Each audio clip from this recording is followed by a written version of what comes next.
Testing, testing, 1, 2, 3, testing. It's pretty good. Yep, sounds good.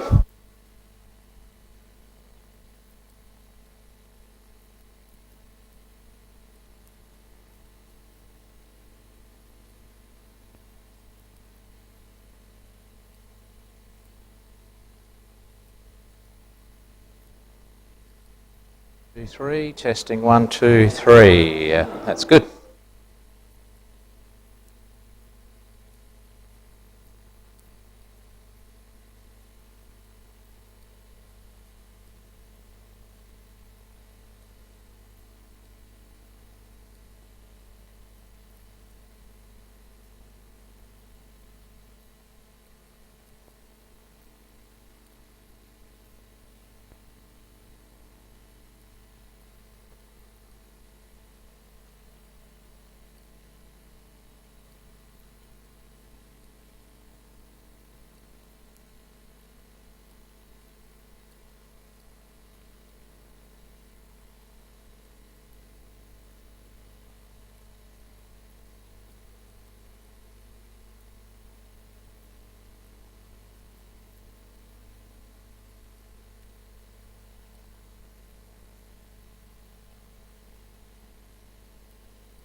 All right.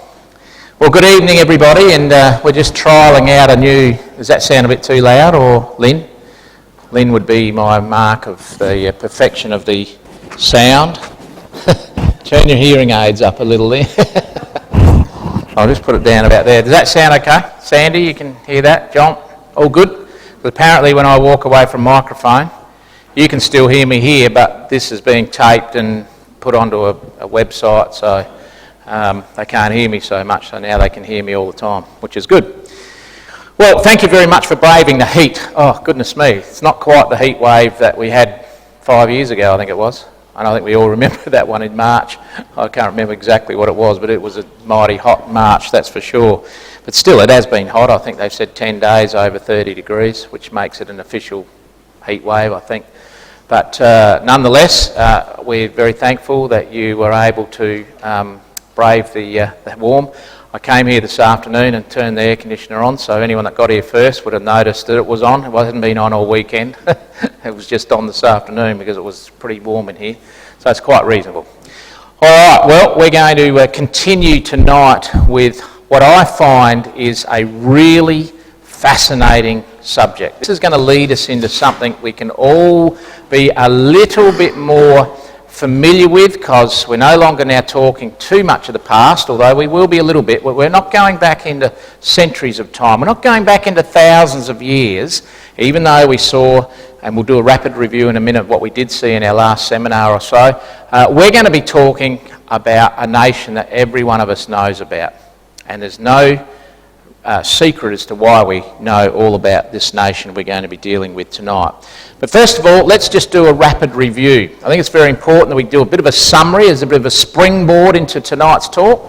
And we want to just make sure that we can try and gather our thoughts as to what we have been dealing with, and then keep them always locked up in here, because everything fits together. When you deal with Bible prophecy, it's like a jigsaw puzzle. It's like putting a little piece over here and a little piece over there, and you think, well, where's this going? You pick up another piece, where does that fit? And it fits here.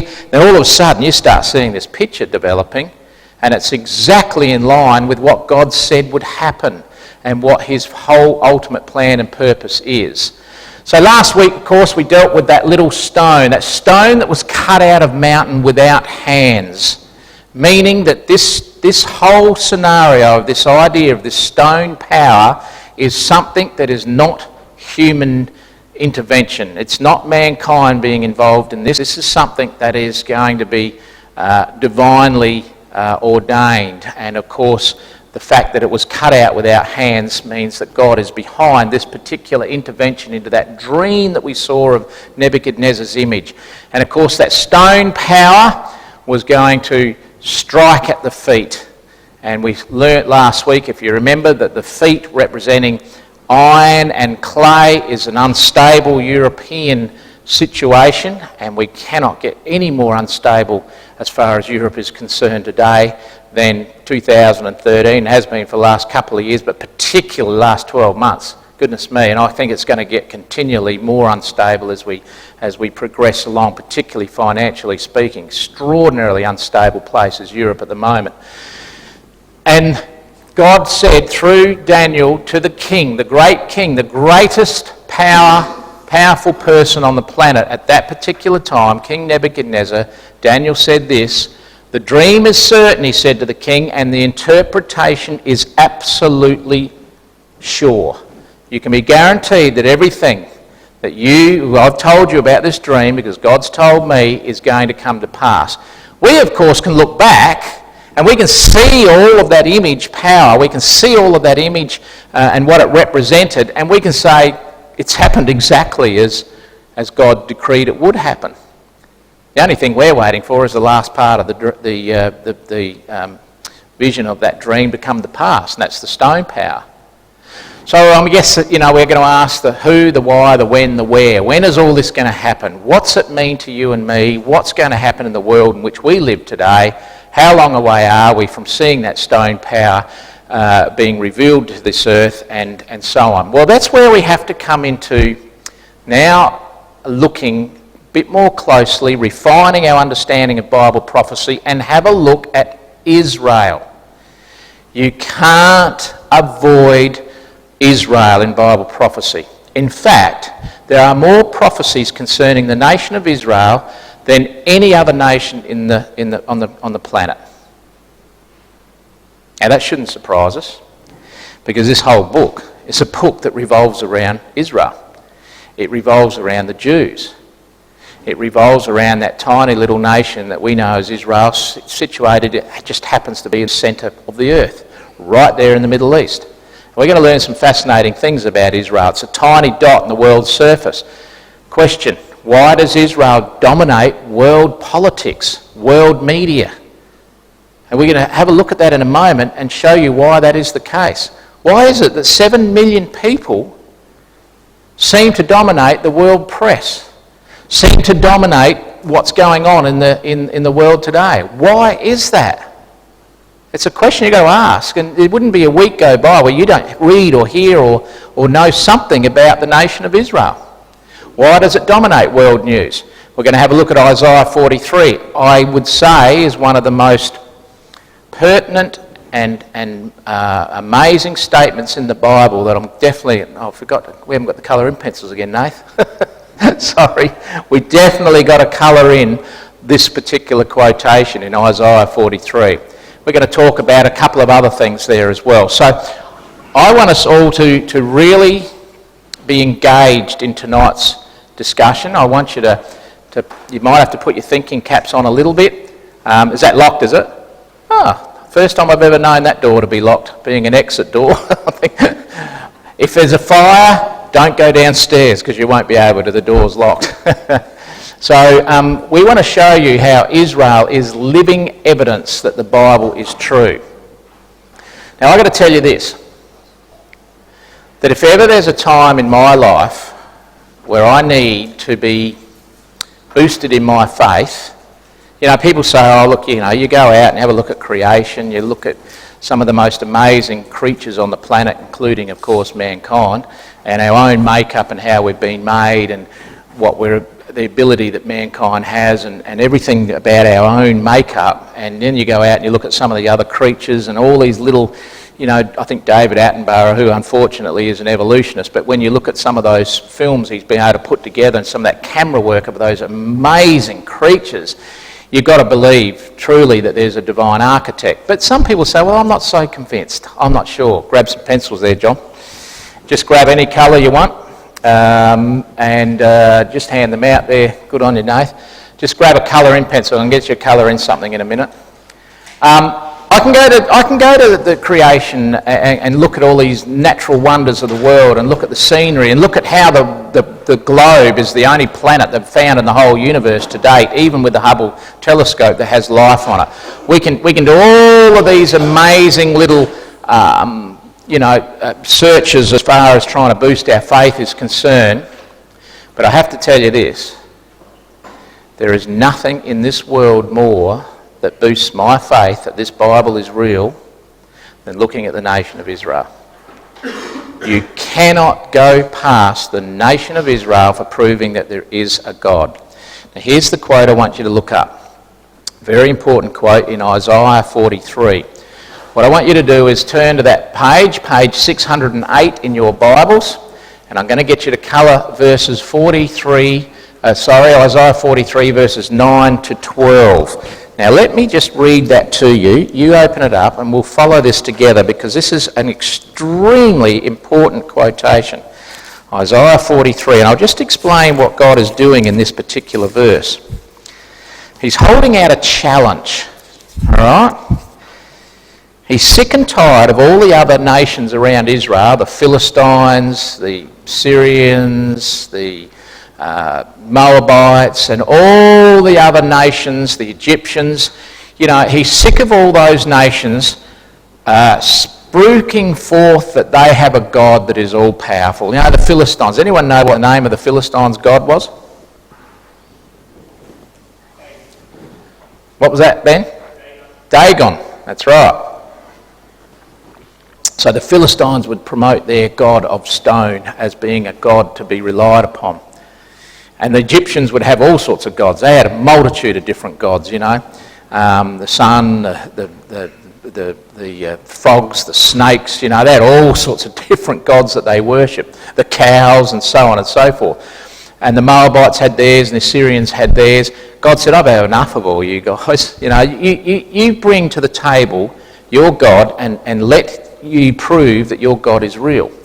So he holds out a challenge. So that's what we're going to read in Isaiah 43, verses 9 onwards. We read this. Let all the nations be gathered together. Let the people be assembled. Who among them can declare this and show us former things? Let them bring forth their witnesses, this is God speaking, that they may be justified, or let them hear and say, it is truth. Ye are my witnesses, saith the Lord, and my servant whom I have chosen, that ye may know and believe me, and understand that I am he. Before me there was no God formed, neither shall there be after me. Even I am the Lord, and beside me there is no Saviour. I have declared, I have saved, I have showed, when there was no strange God among you. Therefore ye are my witnesses, saith the Lord, that I am God. Now let me explain in a nutshell what he's done. He said, righto, all you nations, come on, bring your witnesses to the table. Bring your proof that your gods are to be relied upon. Well, there's a deathly silence. None of the nations respond. Nobody says anything because they can't bring their wood and stone, their silly-looking snake gods and gods of stone and wood. They bring them there and they're just idols. They're nothing more than just crazy idols just sitting there. And God says, well, I can't see your proof. And then he says, it's my turn. And what he does, he talks about Israel, he says, Israel are my witnesses. So what he's doing, he says, right, everybody, watch this. I'm bringing forward my people Israel. I'm putting them in the witness box, if you like.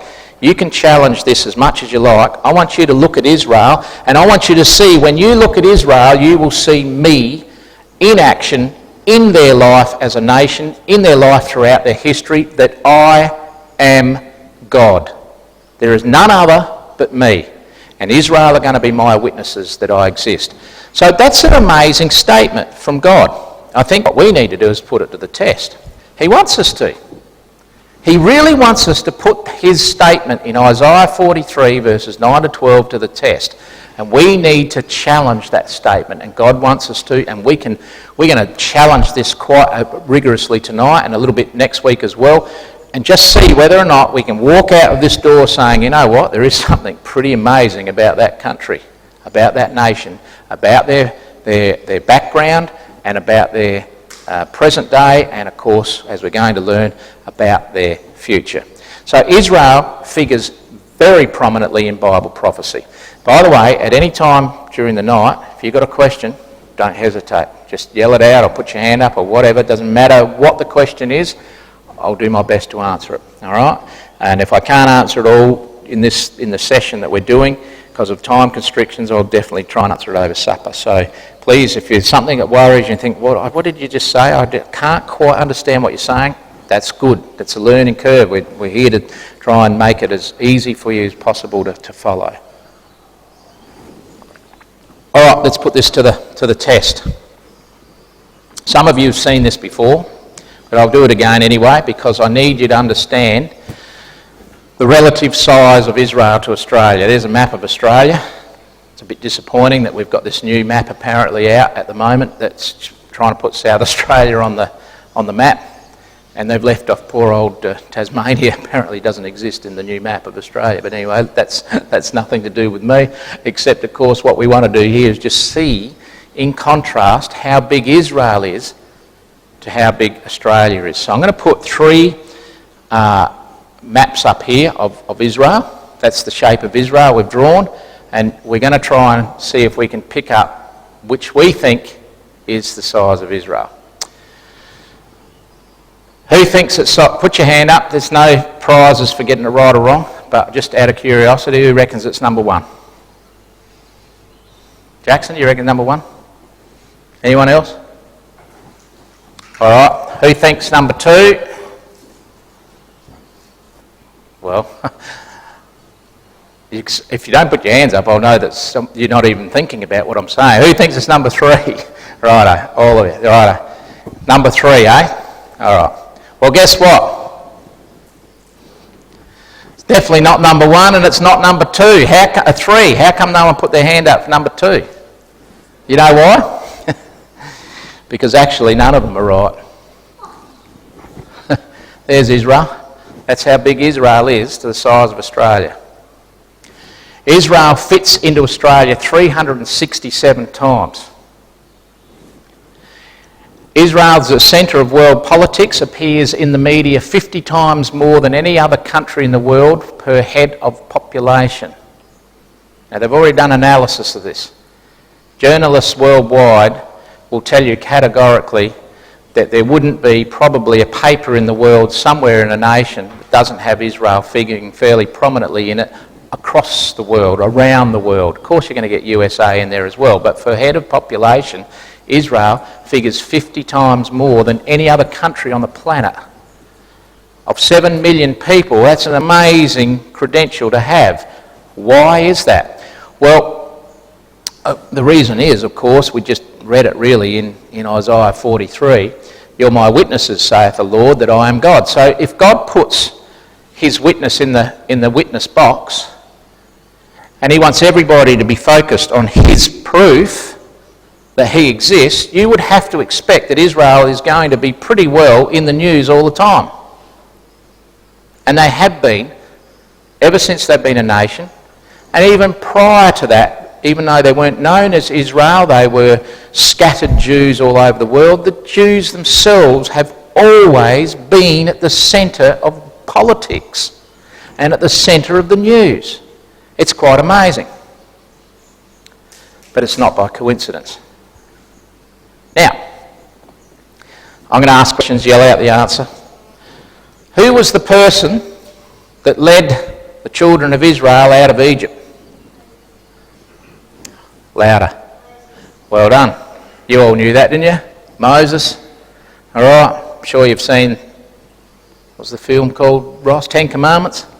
10 Commandments with Charlton Heston. Sure, he was Moses in the 10 Commandments. We probably all saw it. I saw it as a kid. I think it was made in 1956. It was one of the old Cecil B. DeMille films that was years ahead of its time when it was first came out, because they parted the water and they never had no computer graphics in those days. But of course we all can identify and know something about Moses. Even if you don't know anything about the Bible, you've probably heard of Moses, who led the children of Israel out of Egypt. Does anyone know what the first miracle was, if you like, or the first introduction that Moses ever had to the God of Israel? Because you know that he was, even though the background of Moses, of course, was that he was sheltered by his parents by putting him in the little wicker basket and floated down the Nile, and we know that God intervened in Moses' life and in the whole family's life and allowed Moses to be drawn out. That's what his name means, Moses, to be drawn out of the Nile. Just happened to be the princess of Egypt that drew him out and adopted him as their own son. But he grew up really with Hebrew blood, but as an Egyptian, first 40 years. Then, of course, he had an altercation because he saw one of his own Egyptian soldiers, getting stuck into a Hebrew slave, and he killed him and hid his body, and then didn't turn out real well for Moses, so he fled. And for the next 40 years, he was basically a herdsman down in the wilderness, in the desert. Towards the end of that 40 years, he was introduced to God in a very amazing way. Does anyone know what he saw and what it was? Now, you've answered one, Jackson. Any idea? John? Well done, John. Exactly. He was introduced to a burning bush. Now, I don't know whether you've heard this story or not, but if I was the God of the universe and I had created the heavens and the earth, which we believe God did, and I was in control of everything that happens in this universe, and I wanted to demonstrate to Moses that I am his God, the God of the Jews, the God of the Israelites, if I wanted to demonstrate how powerful I was, I don't think I'd choose that as a miracle. There was nothing overly powerful about what Moses saw. Because what he basically saw was this. He saw a bush that was burning, but it never burnt, so it stayed green. Now, God could have shaken the whole area with a great earthquake. He could have flattened mountains nearby. He could have opened up the desert and created a river and said, Moses, you're dealing with me. Look at what I've just been able to do. But what does he do? He gets a little shrub, a little bush. He sets fire to it with his invisible hand. And next thing, this green bush is on fire, and Moses is looking at it and he's thinking, what's that all about? What is that all about? And God is not necessarily showing him some great mighty power that he has. He's showing him a principle and a lesson here of what Moses was going to become. He was going to become a leader of what that bush represented. So what he saw was a bush which represented Israel. Now in Scripture we know that flame represents trial, and I'll give you some quotes for that in a moment. Flame, the fiery flames of trial, of suffering, of persecution, of tribulation. That's all represented in fire. So if you've got a bush here that's on fire, it's burning like you wouldn't believe. The heat is intense, but the more Moses looked, the more he saw, this thing's not burning at all. It's staying green. But I can feel the heat. That heat is so intense. It's almost unbearable, but why is it staying green? Well, a couple of quotations there. One of them is from Isaiah 43, so if you've still got it open, it'll be in verse 2. The whole scenario of what you're seeing here, and God is trying to present to Moses and to you and me, and to anyone that really wants to read the Bible for themselves, is that I have called out a special people through Abraham. I've called them out. They are going to be a people that throughout their history will be persecuted from pillar to post. They will have the flames of trial upon them from this day onwards right up till today, but they will never, ever, ever be put out of existence. Ever. You can be guaranteed of it. Just as you saw that bush with that flame kindling upon it, that's Israel, and it will never be put out of existence. Try as people might, and there's been many, many attempts, 10 at least, to try and exterminate the Jewish people, the latest of which, of course, the major one was Nazi Germany in the Second World War, and of course the Arabs have tried on 5 different occasions since the Second World War to exterminate the Jews. There's possibly going to be, well, we know not possibly, there will be another attempt soon, which we'll talk about in subsequent classes, trying to put the Jews out of existence. They've never been put out of existence, because what Moses saw was a prophecy. It was a prophecy that he saw with his own eyes. It wasn't just read to him. He saw this bush that did not get put out of existence.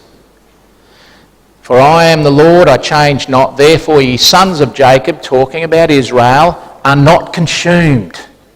Yes, the fire will be upon you.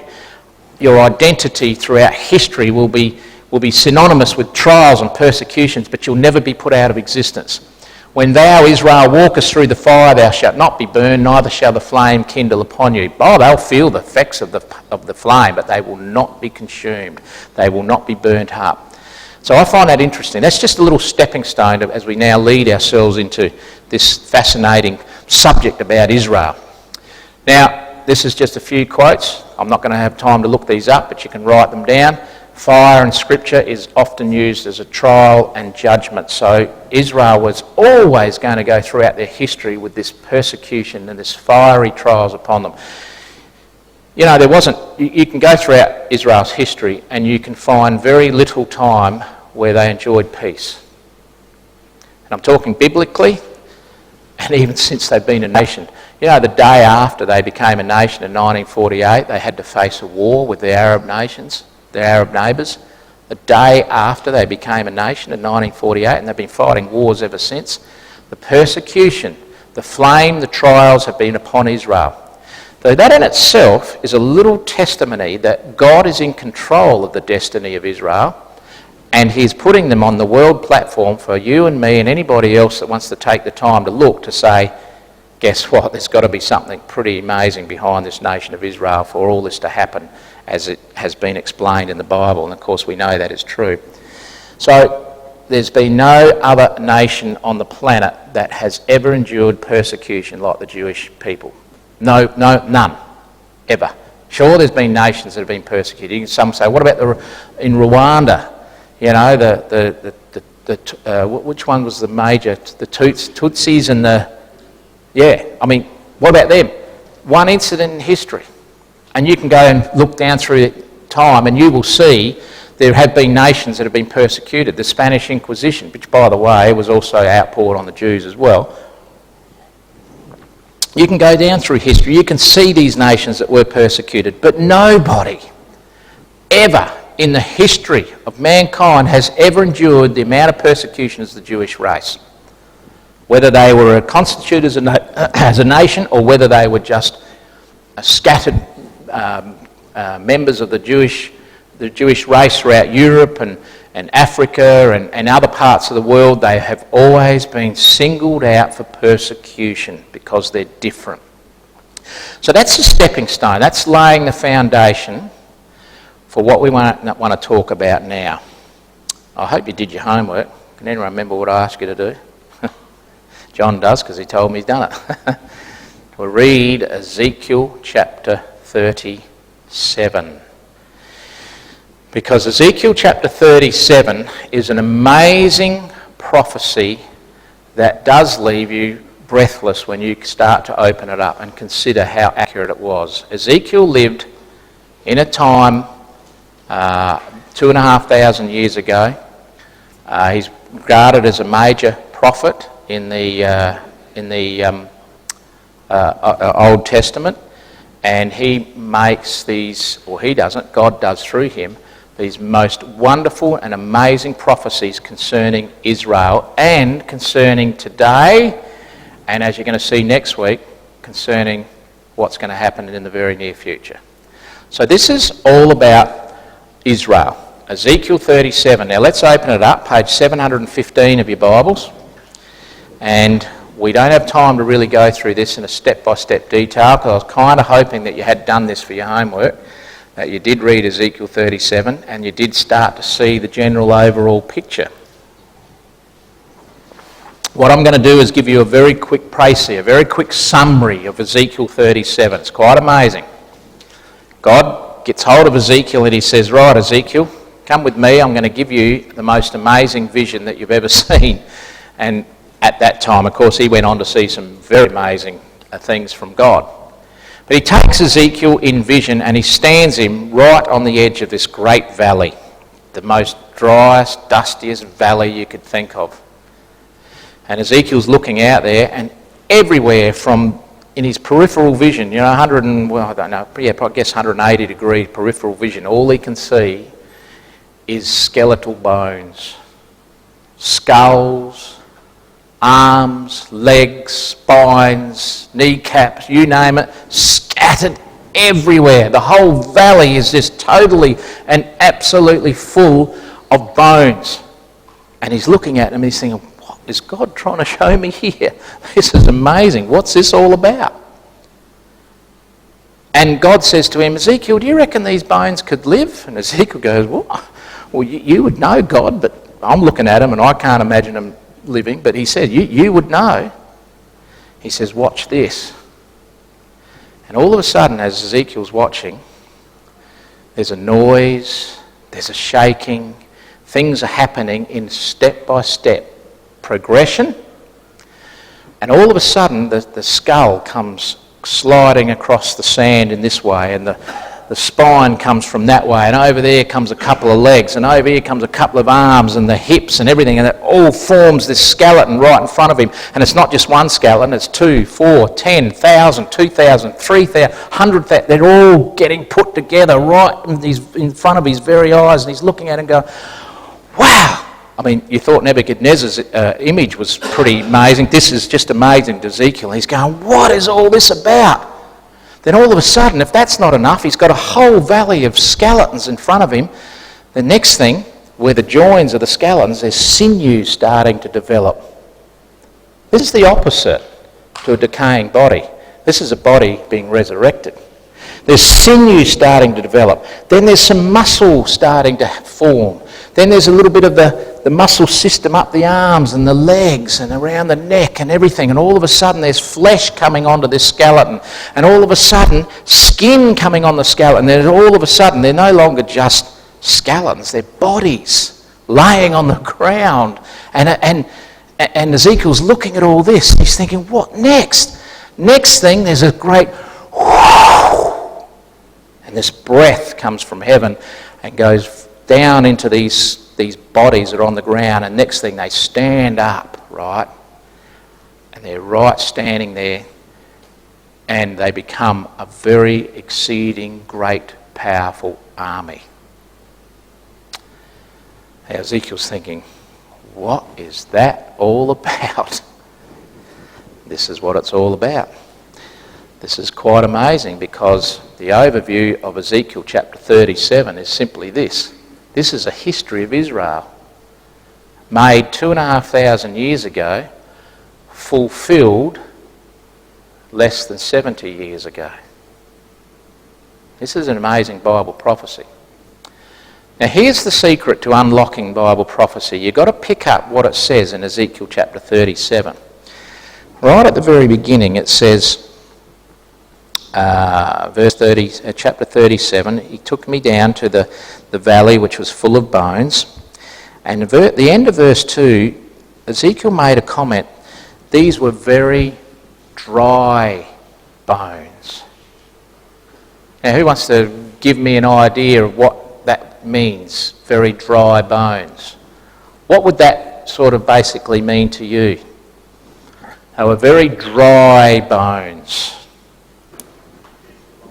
Dead for a long time. Exactly. They'd been in this position for an awful long time. When they're dry, this is not a fresh corpse. This is one that has been dead for a long time. Does anyone know the last time Israel was a nation? Do you know how long ago it was? I'm not talking about current nation. I'm talking previous to 1948. Does anyone know their last year of operation as a nation? AD 70. Pretty good, Caleb. Very good. AD 70. Does anyone know what happened to them in AD 70?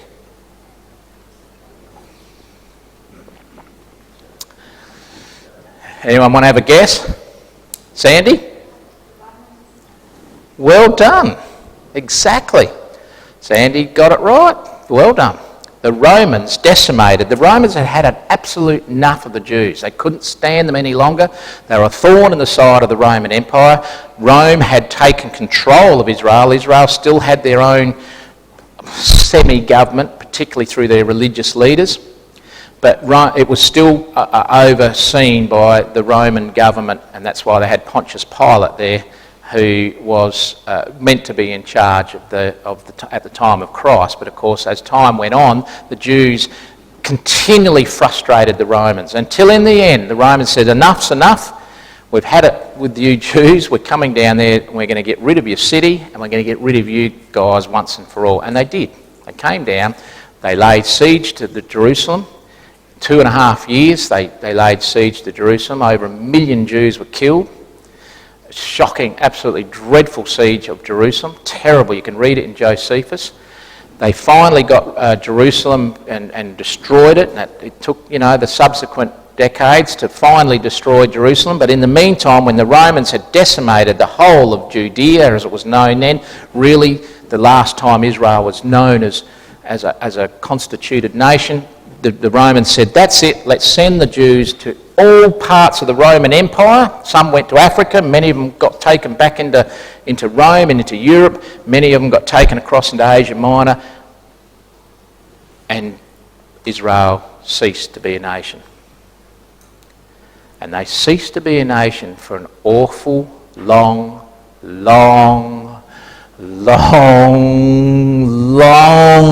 time, until God said, right, I'm bringing you back as a nation. I'm going to resurrect you all again to bring you back. So this valley of dry bones is a very, very good description of Israel having been not constituted as a nation but scattered as people all over the face of the globe. God says, no, I'm bringing you back into the land. So Ezekiel 47 is all about that. It's all about that. So we're going to see this remarkable restoration, the revival of Israel prophesied 2,500 years ago, and the accuracy upon which it occurred. So we've got a process of what happens in Ezekiel 37. And the process is pretty straightforward. There's very dry bones. Next thing there is a skeleton. Next thing it says Ezekiel heard a noise. Then he felt shaking. Then sinews start to be formed onto the skeleton. Then flesh comes onto the skeleton, then skin comes onto the skeleton, and slowly but surely, in a progressive way, starting to form into this human being. This skeleton's no longer dead because finally there's breath in it and it becomes an exceeding great army. So that's the prophecy made 2,500 years ago about Israel. Well, what do we know about this valley of dry bones? What can we see and really understand in Ezekiel chapter 37 about this valley of dry bones? Well, we've already said it was a long time in captivity. Jackson, you good at maths? AD 70 to 1948. How many years? That's pretty hard, isn't it? I've got to work it out. Oh, he's got his finger up. Just roughly. Oh, you've got a calculator, have you? What you've got to do is you've got to do 1,948 and take 70. And I reckon that would be around about 1,880. We'll stick to their numbers. So we're talking 1,800 and nearly 80 years that Israel are desolate, dry, barren, no longer a nation. That's a long time. Plenty long enough for a skeleton to get very dry and dusty and just lay in these valleys. God says, well, hang on a second, Ezekiel. Can these bones live? Do you reckon I can bring them all back again? Do you reckon I can reconstitute them as a nation again? And Ezekiel says, well, you know, God, you're in control. I'm sure you can do it. And, well, he does. Can these bones live, he says to Ezekiel. Who are the bones? By the way, I'm not making this. Who are the bones? Well, it says in verse 1. I think I've got it on the screen anyway for you. Who are these bones? Well, ye are my witnesses, and the bones are the house of Israel. In fact, if we go through this verse, and we'll get to it in a moment, I'll spend a little bit of time on it because we need to understand this whole chapter here is all about the nation of Israel. Verse 11, that's the one I'm looking for. Then he said unto me, Son of man, these bones are the whole house of Israel. Behold, they say, our bones are dried, our hope is lost, we are cut off from our parts. We're separated all over the world, particularly in Europe, where Rome, of course, had its headquarters, and much of Jewry, of the Israelites, were taken back to Europe and just sold off as slaves, but they survived. They remember the burning bush. They were persecuted for sure, but they never lost their culture, never lost their beliefs, never lost any of those things, and they stayed there. Language, very good. That's exactly right. And they never lost any of that. Very strange for that to happen, but it did happen. And of course God says, well, I'll get you back into the land. So when we come back to this particular process that God shows in Ezekiel 37, you know, we can actually almost put dates alongside each of those processes. This is how interesting this all is, because when you look at it, we got very dry bones. So we got AD 70, scattered for nearly 2,000 years, 880 odd years. And all of a sudden, a skeleton starts to form. Oh, when did that happen? Well, the first Aliyah begins to Palestine. 1882, some Jews around the world said, you know what, I've had enough of where I'm living. I want to go back to my own ancient territory where I used to live in biblical times. Very small amount of Jews indeed, but some of them did. So there's a little gathering of weight, if you like, starting to move towards having Israel as a homeland, but it wasn't real successful. Then in 1897, a man by the name of Theodor Herzl, an extremely famous Jewish man who lived in Europe at the time, he started a movement called the Zionist movement. And I'm sure you've heard of the term Zionist. If you call someone a Zionist today, it's generally you do so to belittle them or to perhaps make fun of them, because Zionists today are really looked down upon. They believe that they are troublemakers in the world. Well, this man was a true Zionist in the term of that understanding that he wanted a homeland for the Jews, and that was Theodor Herzl in 1897. Then there was a great shaking. And boy, did something amazing happen in 1914, the First World War. Absolutely an amazing thing happened that helped pave the way for the Jews to come back to their homeland. Then all of a sudden there's sinew, there's some starting to be now, not just a skeleton, we're now starting to see a real formation of a body on the ground here. It's still not alive yet, but it's just forming. So there's a step-by-step process. And a sinew, we believe, was a Balfour Declaration, which was a show of support from England, from Britain, to allow the Jews to return home. It was an official political endorsement and a recommendation from the British government to allow the Jews to go home to Israel. How amazing that was, we'll show you that tonight if we've got time. Then in 1922, the League of Nations is the old term for the United Nations. In 1922, they made an unconfirmed mandate that the Jews could go home to Israel. Nothing really majorly happened. A few came, that's for sure. Then in 1947, after the Second World War, the United Nations held a vote as to whether or not the Jews could come back or finally call Israel, Palestine as it was known, their homeland, and it was passed in the United Nations, and in May 1948, Israel declared themselves a nation once again. Breath was breathed in them. They finally become a nation.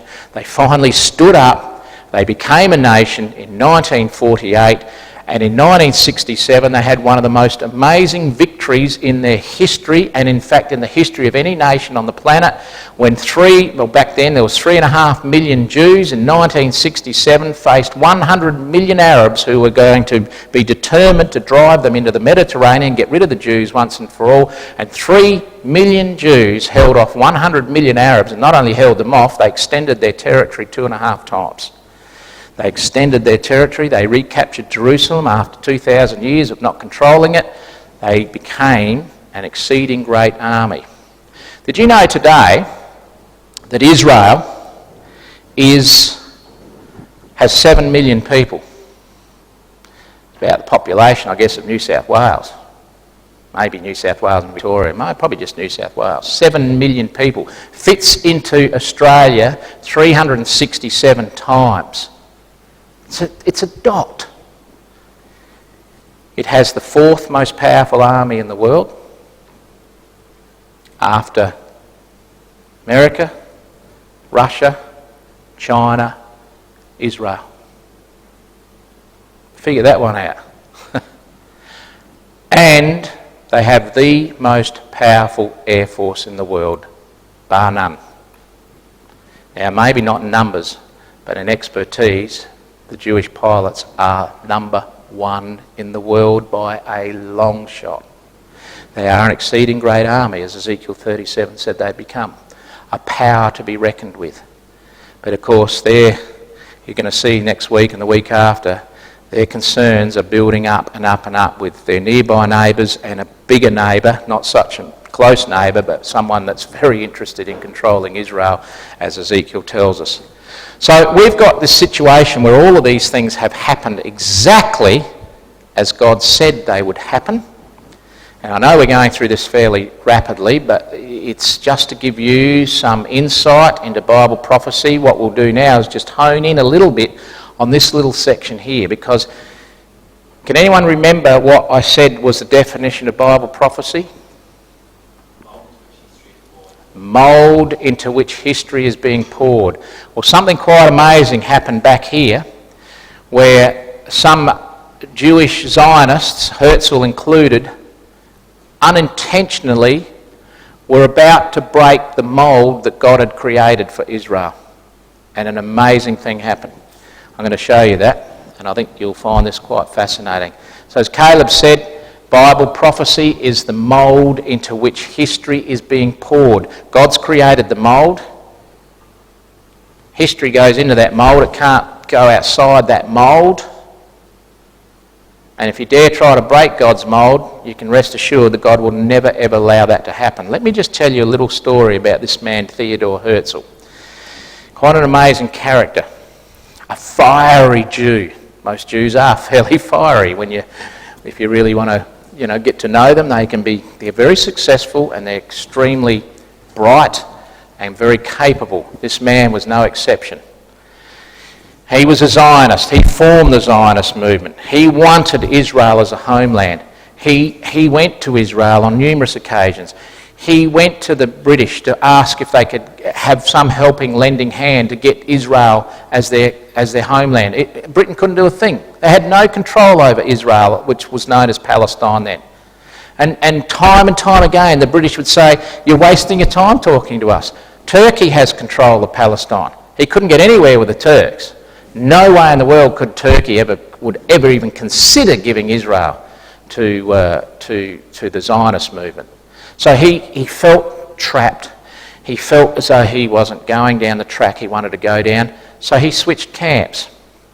He and 3 of his men did something quite amazing. But before we do that, you see that quote on the screen there? Page 638, Jeremiah. Come and colour it in your Bible. In Jeremiah chapter 16. Very amazing quotation, because how was God going to get Israel back to the land? How was he going to form this skeleton again? How was it all going to happen? Well, I've got verse 16 of Jeremiah 16 coloured in my Bible. If you haven't, you should colour it in, because it is a very good verse, a very powerful verse, one that has got a lot of meaning. Jeremiah 16, verse 16 says this. This is how God's going to get Israel, the Jews, back to their land. By the way, there wasn't many that really wanted to come back, because they were doing pretty good when I'm talking now in the 1900s. The Jews were a fairly wealthy movement, especially in Europe, extraordinarily. They're not going to go back to a dust bowl. They're not going to listen to Theodore Herzl. Behold, he says, I will send for many fishers, and they will fish them back to the land. Let's just stop there for a moment. Theodore Herzl was probably the greatest of all the fishers, all right? Now, when you go fishing, you've got to put attractive bait on your hook, all right? It's no point in putting a bit of seaweed on your hook, because you're not going to catch a fish with a bit of seaweed, all right? Now, Jono, you're a good fisherman. The bait's got to be succulent and juicy and a nice big cockle if you want to go for King George whiting, or maybe a nice fish head or whatever. I don't know what snapper bite on these days. Lynn, you'd know. Snapper, what do they bite on? Fish heads or pilchards, there you go. Put one of those on. Whatever it is, it's got to look good. And you dangle it over the edge and you wait for the fish to go, wow, that looks pretty nice. So that's what God said, I'm going to send fishermen to try and fish you back. But guess what? The bait wasn't real attractive. Who wants to go back to a dust bowl? Because that's all Israel was. Palestine then. Because the Turkish government, in their infinite wisdom, had been running out of money for quite some time. Don't forget, the Ottoman Turk Empire was a pretty powerful organisation back in the 1600s. They had their own little empire. It wasn't a world empire, but they had their own empire, and they became quite a substantial little kingdom in their own right, and they controlled Palestine. Well, it got into the 1800s, the early 1800s, 1700s, 1800s, and the government was running out of money. So what they did in their wisdom, as you would, if you've got a tree in your house and you want to enjoy that tree, that's great, but everyone that's got a tree has to pay a tax on the tree. All right? So if you've got a tree in the front of your garden, front of your house, our tax collectors will go around, count how many trees and present you with a bill because you've got to pay tax on a tree. So all the people in Palestine cut their trees down, dug them out, didn't want to pay tax. So Palestine, which was predominantly a lot of it desert anyway, what wasn't desert became absolute desert. Terrible. So here is this dust bowl that Theodore Herzl's put on a hook as a fisherman, that God says, I'll raise up these fishermen, I'll throw out the bait, they'll throw out the bait, and here he is trying to throw out the bait to say, come on, let's see if we can go back to our ancient homeland. Jews aren't going to bite on that, are they? Because it's a dust bowl, and they're living very comfortably, particularly in Europe, thank you very much, because of their brilliance with particularly finances. They were able to get themselves into a very high living status quo, that's for sure. But the time came when Theodore Herzl had had enough, and he wasn't getting anywhere, and the British said to him, look, we understand the passion you have.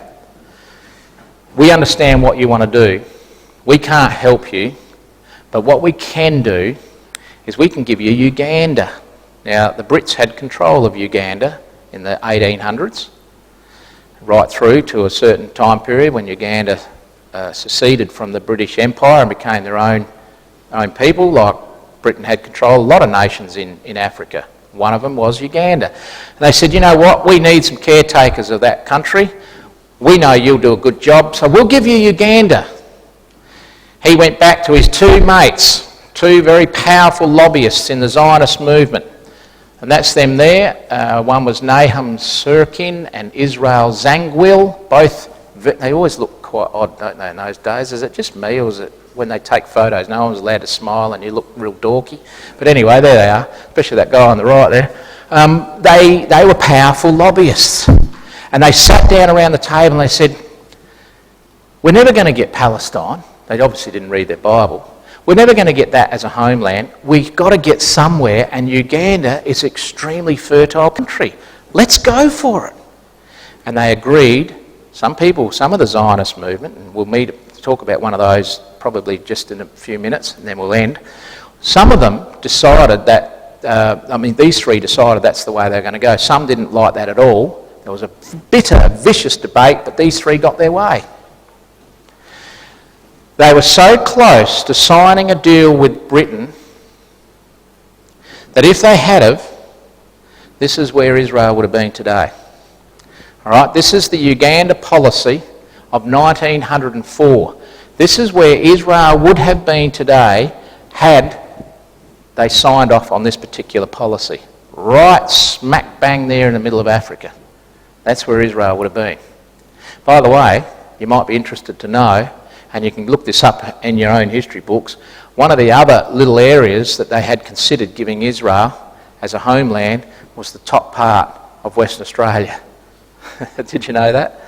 Could you imagine Israel being, divided off from the top part of Western Australia and have their little enclave as a nation up there with 200 million Muslims just north of them?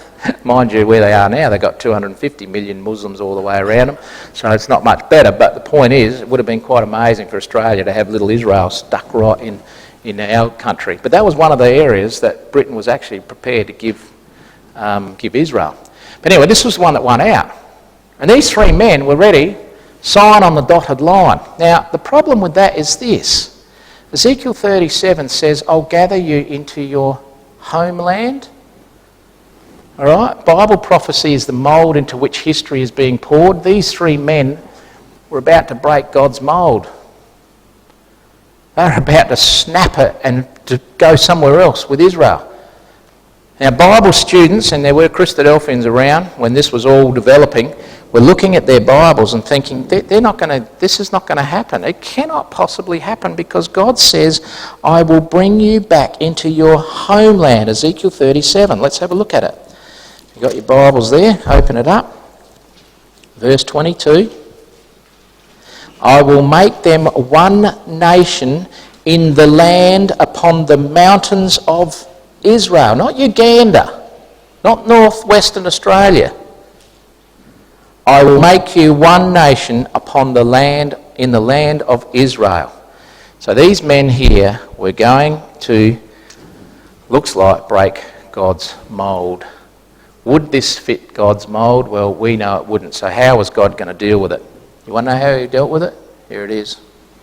This is how he dealt with it. 1904. Three major lobbyists who were ready to sign off on the Uganda policy all died quite suddenly. And they weren't terribly old either. They all died. One, and Theodore Herzl, being the most vocal of the group, was only 44 when he dropped dead of a heart attack. If you try to break God's mould, he will intervene. He'll take you right off the scene quick smart. And he did. And therefore we're back on track. I will bring you into your own land. I will bring you into your own land on the mountains of Israel. And that's exactly what God ended up doing. And here's a little point which I'm going to probably close on. I did have a few more slides here, but I'm going to leave them till next week because it gets even better, the story. Don't you worry. But I'll tell you a little story about how it was that they ended up getting back to their homeland, or the stepping stones were put in the right direction. You'll find this quite interesting. A most amazing conversation took place between two men. It happened in a very plush hotel room. There was a British politician, was actually the Prime Minister at the time, called Lord Balfour. All right, he was Prime Minister of England, and a very eminent Jewish scientist. The conversation was to ensure that God's prophetic mould would be back on track, it wasn't going to be broken, and that Israel, or the Jews, would come back to their ancient homeland, their ancient territory. The two men were known simply as Lord Balfour. He was the Prime Minister in 1904 of England, and the other man was a man by the name of Chaim Weizmann. He was the one that opposed Theodore Herzl about going to Uganda. He said, no, it can't be Uganda, it's got to be Israel or nowhere else. And of course he got howled down, and Theodore Herzl was able to get his way, and we know what happened next, as we showed on the previous slide. They were all taken off the scene very quickly. The point I want to make is this, that Chaim Weizmann was a brilliant scientist.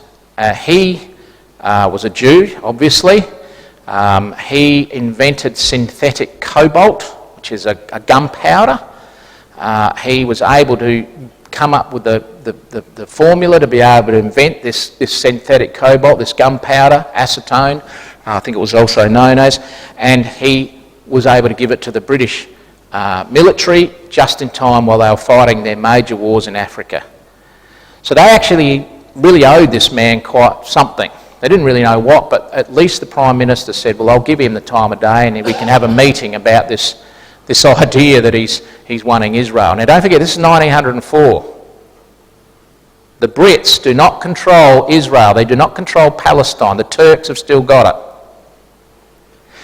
But Chaim Weizmann simply wants the British support for Israel to be their homeland one day in the future, perhaps. So they're in the hotel room. And this is all in the autobiography of Chaim Weizmann.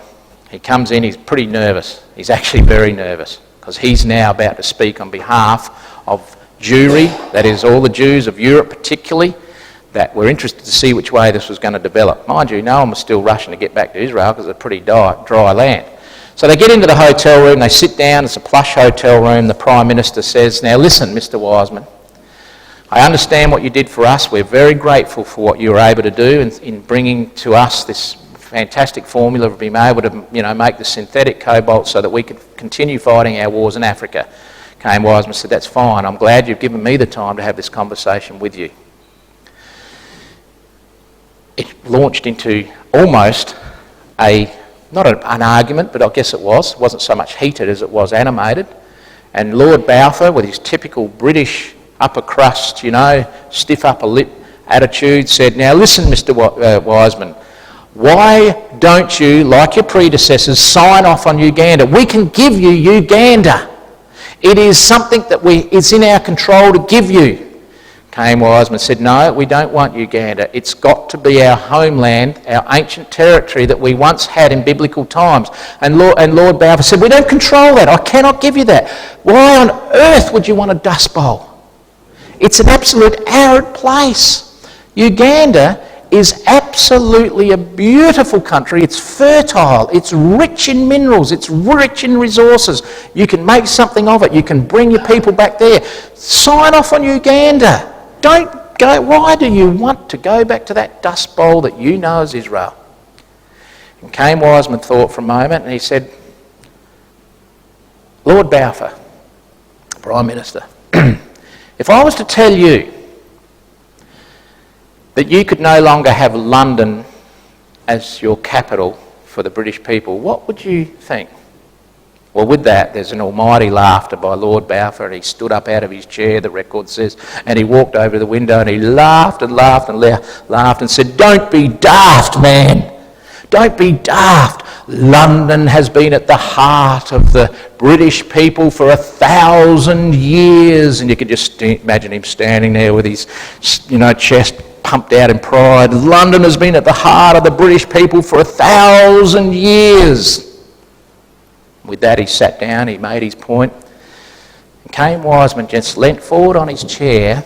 He looked Lord Balfour in the eyes and said, with all due respect, Prime Minister, Jerusalem has been at the heart of the Jewish people when London was a swamp. And that's all he said. And there was silence. I reckon you could have heard a pin drop on the plush carpet. It just made its point to Lord Balfour. And he took a big deep breath and, well, I can't help you anyway. And with that, the meeting was ended. That logged into Lord Balfour's mind. The war started within 10 years, First World War.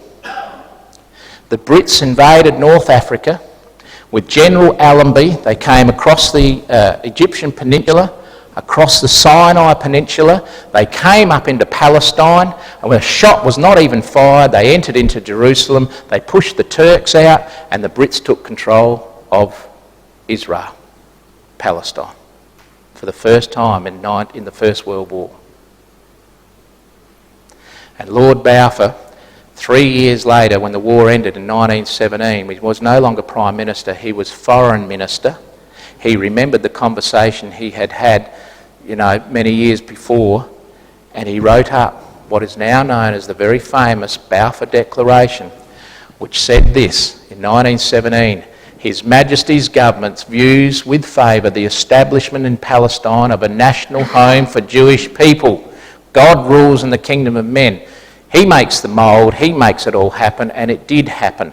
The Brits got control of Palestine in 1904. They never thought they'd ever even see control of that. They did get control of it, and as a result of that, the Balfour Declaration paved the way for the Jews to start coming home. We're only starting to see the skeleton form. We're only starting to see it all slowly come together.